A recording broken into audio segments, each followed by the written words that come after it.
Are you trying to achieve a classic and timeless style and you've invested a lot into the so-called timeless pieces, but for some reason your outfits are still looking outdated? Why is it that even the most basic and classic items look so chic and up-to-date on fashion influencers, but not on us? In this video, I'm gonna share with you 3 simple tips that'll help you understand how trends, even for classic looks, change over time, and how you can be smarter about keeping up with trends and looking stylish while maintaining that classic vibe and without a complete wardrobe overhaul or breaking the bank.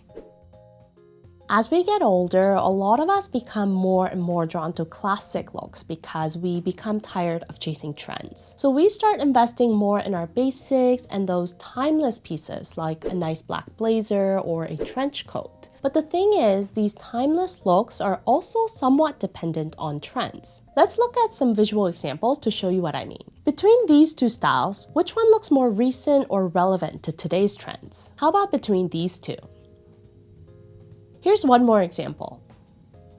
I hope you all caught on with what the differences are. All the examples I've shown you incorporate those timeless pieces we've talked about, but what makes or breaks a look in terms of how relevant it appears is in the bottoms. Trends are changing faster and faster these days with the growing social media presence, but the general trend in bottoms in terms of fit, rise, length, these things revolve at a slower pace. Skinny jeans were what we were all about from the late 2000s and throughout 2010s, and now they're labeled as chuggy. Look at how low rises have made a comeback in 20 years. Ankle jeans are nowhere to be found these days. So trends in bottoms are more gradual over the years, whereas the classic pieces like the outerwear or button-down shirts, sweaters, these are more so the true timeless pieces in your wardrobe. So just by changing your bottoms, you can still incorporate those timeless pieces and actually make these classic looks appear more relevant to today's trends. If you're looking to build a wardrobe that's going to last you years and you want to invest in some really good quality items, focus on spending your money on tops or outerwear, and you'll get more wear out of those items throughout the years than if you were to spend your money on high quality pants. Not to say that you won't get your money's worth at all if you invest in bottoms, because like I said, the general trend in bottoms is more gradual over the years, but a well-fitting, good quality outerwear can literally last you over a decade, whereas with pants, depending on when in the time frame the specific fit is trending, you might have a couple years left or maybe 4 to 5 years if you purchase them earlier on before you start to see a major shift in trends. I have a really good example myself. I have this wool jacket which I've been wearing pretty consistently over the years. This is actually from the Isabel Marant and H&M collaboration from back in 2013. And I bought this secondhand a couple years after the collaboration, but like I said, I've been wearing it pretty consistently over the years and it's held its shape pretty well even though it's not 100% wool. And it's honestly such a great bang for the buck item in my closet. On the other hand, I also have these leather pants from Isabel Marant, also a secondhand purchase that I bought around the same time I bought the jacket. And it's not from the H&M collaboration, but they did have a similar style of leather pants from what I can remember. And these pants are really good quality. It's genuine leather and it feels really nice and soft, and they're quite stretchy and comfortable as well, but they're a skinny fit with a low rise and they're ankle length. So I haven't touched these in years and it's just been sitting in storage for a while now. I think I paid a little more for the pants, but I've definitely gotten way more wear out of the jacket than I have with the pants. So if you're willing to invest into some quality pieces, but you want to stay more flexible in terms of keeping up with trends,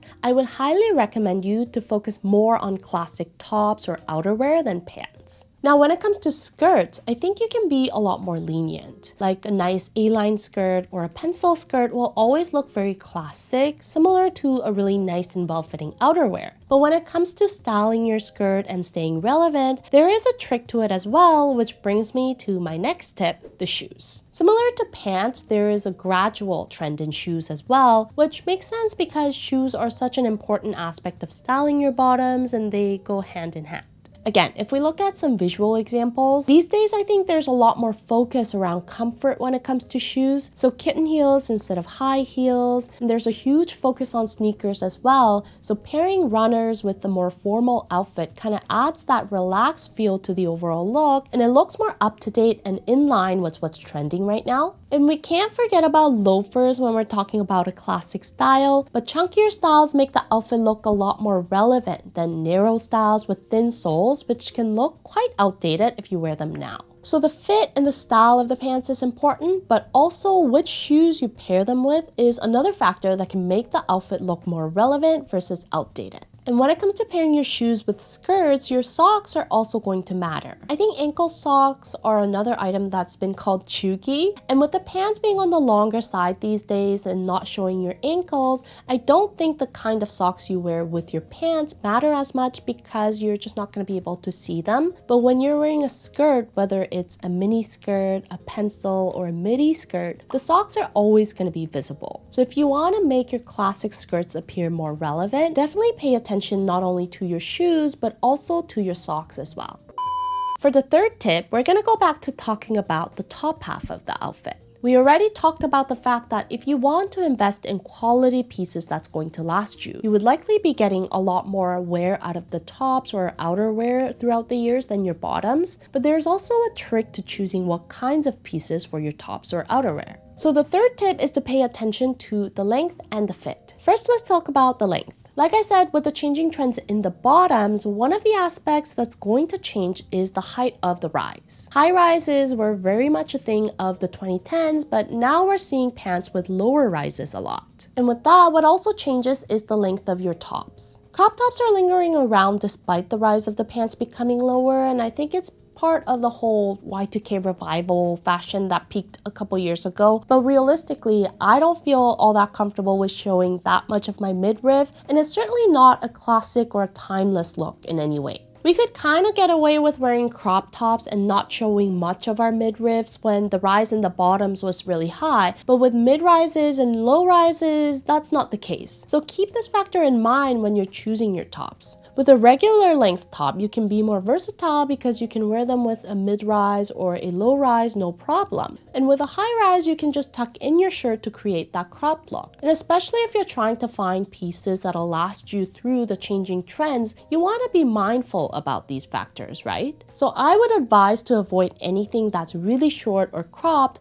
because the wearability of those items over time will depend a lot on your bottoms. Personally, I am pretty traumatized from the whole ultra low rise trend from the mid 2000s, and mid rise is probably as low as I will ever go from now on regardless of the trend. So slightly cropped is okay for me in terms of the length of the top, but I'll be steering away from buying any new tops that fit above the belly button. And then when it comes to the fit, especially in the outerwear department, again, we see the trend move from very fitted to oversized gradually throughout the years, but if you're going for a classic and timeless look, going too extreme on either side is not really going to help you get a lot of wear out of these items in the long run. So try to avoid items that are very fitted or very big because they can make you look trendy right now, but it won't last through the trends. Remember that we can still achieve a more relevant look by paying closer attention to the bottoms, shoes, and socks. So with the upper half of the outfit, you really want to look for those true timeless pieces that don't lean too heavily towards one way or another. I personally like a slightly oversized fit because I love the relaxed silhouette, but depending on your preferences or your body type even, you might want to find something that fits just right rather than oversized. The key is to avoid anything too tight, especially around the shoulders and in the shape of the waistline, and also to avoid anything too boxy or loose. So just by keeping up with the trending bottoms and shoes every now and then,